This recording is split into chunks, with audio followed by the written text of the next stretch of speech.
যে সমস্ত অবিবাহিত মেয়েরা মনে মনে স্বপ্ন দেখছো আর গান গাইছো, মুঝে সাজন কে ঘর জানা হে, তাদের বলি সাজানের বাড়িতে না ইউনিক কিচ্ছু নেই, সারাদিন কাজ করতে হয়, আবার কথাও শুনতে হয়। তার উপর সাজানো বাড়ি থাকে না, রাত্রে যখন বাড়ি ফেরে খাই দাই পাতেই হাত ধয়, তারপর বসে বসে ফোন ঘাটে, না হলে বন্ধুদের সাথে বাইরে আড্ডা দিতে চলে যায়।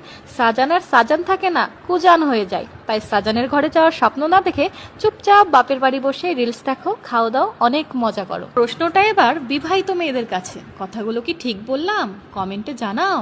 যে সমস্ত অবিবাহিত মেয়েরা মনে মনে স্বপ্ন দেখছো আর গান গাইছো, মুঝে সাজন কে ঘর জানা হে, তাদের বলি সাজানের বাড়িতে না ইউনিক কিচ্ছু নেই, সারাদিন কাজ করতে হয়, আবার কথাও শুনতে হয়। তার উপর সাজানো বাড়ি থাকে না, রাত্রে যখন বাড়ি ফেরে খাই দাই পাতেই হাত ধয়, তারপর বসে বসে ফোন ঘাটে, না হলে বন্ধুদের সাথে বাইরে আড্ডা দিতে চলে যায়।